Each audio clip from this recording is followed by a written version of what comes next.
And as we mentioned, today is the day we've all been waiting for. Yeah.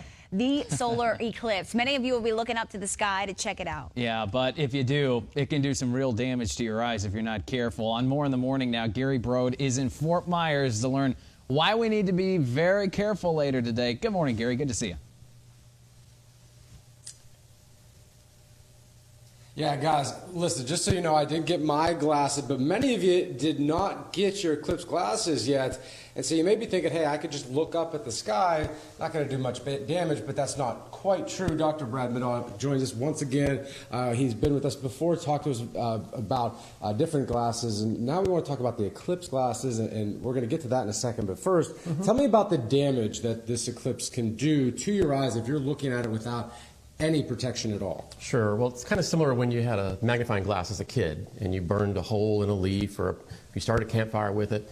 It's the same principle in the eye. You stare at the sun long enough, when it's overhead, you're going to get a burn in the back of the eye. Same principle. And so what does that do long term? Well, sometimes the damages will over time reverse, but other times that can leave a permanent hole in the center of the retina. And that's called solar retinopathy, and that's when you've lost some vision because of that. All right, so we mentioned these glasses right here. I'm going to bring them on, put them on right here. But so, you know, these are your basic ones. We got these from Best Buy. They were gracious enough to give us a couple pair. These work, as you're saying. These were very, very inexpensive, about $3. Right. But these can help a lot. But what are you looking for to know that these are the real deal? Sure. Well, there are certain designations that are set up for safety. One of them is the ISO, and there's a code in there, 12312-2. But the problem is they can be printed by anybody on there.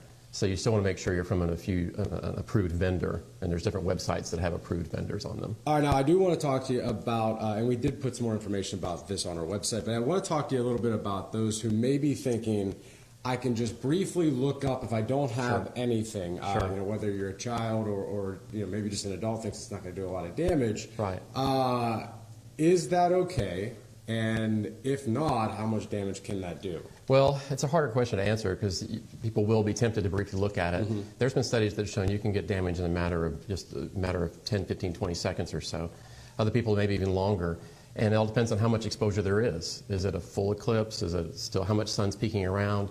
It's just a big risk to take. And speaking of this, real quickly, what are some of the most common misconceptions about the eclipse and the damage that can be done? Well, I think a lot of people just don't believe you. There's that, oh, I'm going to look at it anyway, I'll just be really quick. And they think that there's a lot of hype about this. And maybe there's a little bit of hype associated with this, maybe a little scare. It's just a matter of being careful. All right, guys, coming up on Facebook Live at 7 o'clock on ABC 7 Southwest Florida, we're going to talk more about the different ways you can watch the eclipse safely and what you should not be doing. Also, the more damage that can be done. And once again, so we do want to make mention, these glasses right here, certified, good to go from Best Buy. But be careful what pairs you are buying. Back to you. Definitely. Hey, Gary, real quick, I know that we've been talking about some unique ways to watch the eclipse today. You can make your own goggles. Maybe you can do something with a cereal box to make it safe to watch that eclipse. But the big question is, how safe is it?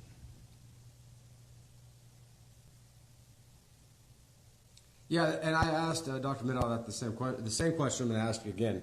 I've seen different makeshift ideas of ways you can watch without glasses. We were talking on ABC 7 about a cereal box, maybe make your own glasses. Do some of these work, and what does and does not? What do you recommend? Well, I certainly wouldn't recommend making your own glasses. Okay. This is the only way to go, is the one you just talked about. But there are all kinds of projects online that families can do together, teachers can work with their students. And that's not so much about viewing the sun directly as much as it's watching the projection on something else. And that's what we were talking about. And the projection is safe. And by the way, we do want to reference, the welding glasses do work, but they need to be a certain level. They need to be at level 14 or higher. Level 14. So just be aware, welding glasses are something you can use. Just be aware of what welding level you're at. Back to you. All right, Gary, thanks. I'll have to pull out my welding glasses from the garage. There you go. No. All right, don't forget, everybody, catch Gary's Facebook Live. That's what I'm trying to say. Yeah, it's coming up at 7 o'clock. You know, check out, catch out, you know, it all kind of runs together. It does. All right, time